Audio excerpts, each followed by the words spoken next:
Hey guys, welcome back to Intelligent Faith 315. This is Pastor Jay. Glad to have you with us. We're going to be continuing today in our series, Ancient Non-Christian Historical Evidence for Jesus of Nazareth. Just want to take a minute to encourage you. You can subscribe to Intelligent Faith 315 in numerous ways. You can put your email address in the little box on the left side of the website. You can just type it in over there. I'm pointing this way because as you watch the video, it's on that side of the page. Scroll down, you can type your email address in there, or you can subscribe to the RSS feed, or you can subscribe or click the button for the Google Friends and follow it that way. The advantage of doing this is that all the new articles, all the new videos, the posts, the links, they'll come directly into your email account or into whatever device you're using to check out the website.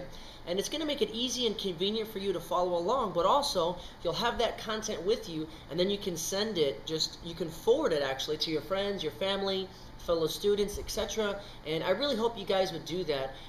If you are blessed by this site, I would love for you guys to just do me the favor, subscribe to it, and pass it on to at least one person a week. Not for me necessarily, guys, but just to get this content out there. We want to share the truth, share the information, share the facts with as many people as we possibly can, especially the non-Christians or the seekers that you know around you in your life. So just take a second here, guys. Pause, and if you haven't done so already, subscribe to the email or the RSS feed or the Google Friends. Follow it, and then forward that information on, okay? I'm going to jump right back in here, and we are going to continue with Flavius Josephus, this ancient non-Christian. He's actually a Jewish historian, and his dates are from 37 to 97 AD, and he's got some very interesting historical information to tell us about Jesus of Nazareth. And as we said last time, he's got two primary references concerning Jesus of Nazareth. The first one is very short. He references James, the brother of Jesus, who is called the Christ. That was a very short reference, but it does give us a historical verification of the person of James, the person of Jesus, and that, at least in the minds of many people, Jesus was believed to be the Christ, the Christos, the Jewish Messiah. So that's an interesting first reference out of a book called the Antiquities from Flavius Josephus from the 1st century. But really, the second reference is the one that holds the most historical nuggets for us to learn about Jesus. Now, the reference is in dispute, and so there's basically two versions of it. We read both versions last time.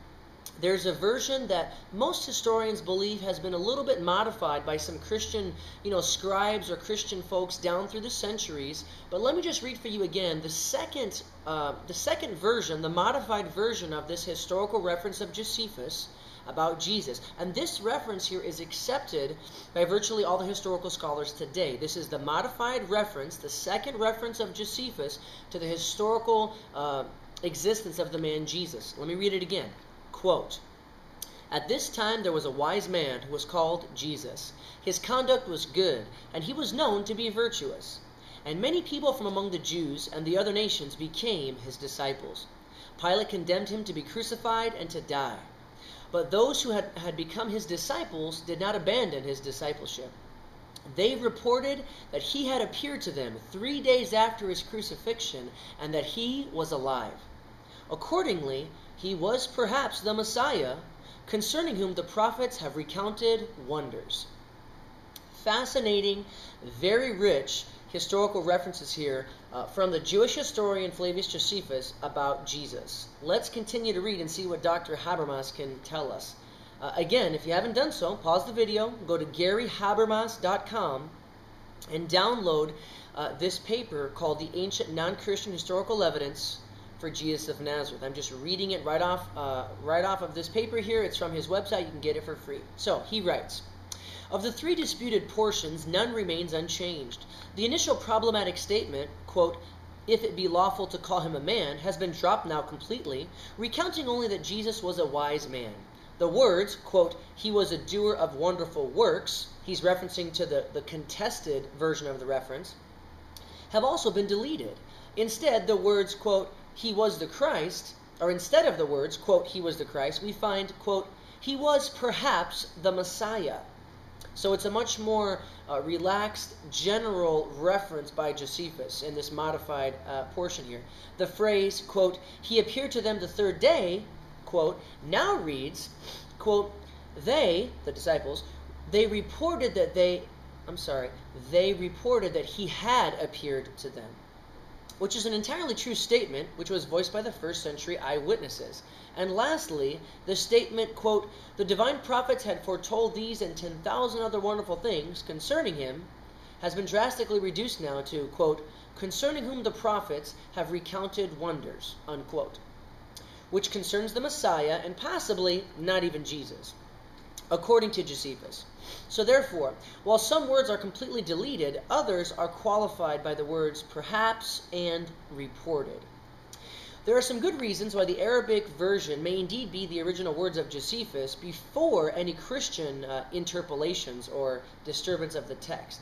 As Professor Shlomo Pines and David Flusser of the Hebrew University have stated, it's quite plausible that none of the arguments against Josephus writing the original words even apply to the Arabic text, especially since the latter would have had less chance of being censored by the church. In addition, Professor Flusser notes that an earmark of authenticity comes from the fact that the Arabic version omits the accusation that the Jews were to blame for Jesus' death, which is included in the original reading. After an investigation of the question, Charles Worth, a professor, he explains his view that Josephus' original version is both, quote, an interpolation and a redaction, unquote. But he provides 3 reasons why Josephus still wrote most of this passage. Here's the reasons. Some of the words are very difficult to assign to a Christian writer. Number 2, the passage, it fits both grammatically and historically. And 3, the brief reference to Jesus in Antiquities seems to presuppose an earlier mention. So again, the vast majority of this is definitely accepted by these historical scholars as legitimate, as genuine, and so the second reading, the modified reading, should be accepted. Charles Worth concludes that the Arabic recension is basically accurate, even if there are still a few subtle Christian alterations. He concludes about this passage with some strong words. Quote, this is from Professor Charles Worth. "We can now be as certain as historical research will presently allow that Josephus did refer to Jesus, providing, quote, corroboration of the gospel account." So Josephus is giving us, as Professor Charles Worth says here, corroboration of information that we find in the gospel accounts, Matthew, Mark, Luke, and John. We conclude Josephus did write about Jesus, not only in the brief statement concerning James, but also in this longer account. The evidence points to his composition of this latter passage with the deletion and modification of a number of key phrases, which were probably interpolated by Christian sources. I feel like I'm going to sneeze. But the question is this, right? What historical facts, what are the historical nuggets we can draw from these passages and we can pin down as historical facts learned about Jesus from this reference? Well, here we go.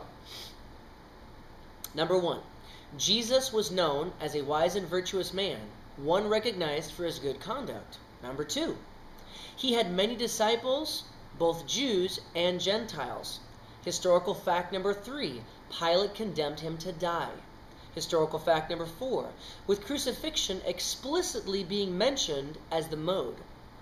Historical fact number 5, the disciples reported that Jesus had risen from the dead. Historical fact number 6, that he had appeared to them on the 3rd day after his crucifixion. Historical fact number 7, consequently, the disciples continued to proclaim his teachings. Historical fact number 8, perhaps Jesus was the Messiah concerning whom the Old Testament prophets spoke and predicted wonders about. We would add here 2 facts from Josephus' earlier quotation as well. This makes it historical fact number 9, Jesus was the brother of James, and historical fact number 10, he was called the Messiah by some. 10 great historical facts. Dr. Habermas concludes by saying this: there's nothing really sensational in such a list of facts from a Jewish historian. Jesus' ethical conduct, his following, and his crucifixion by the command of Pilate are what we would expect a historian to mention.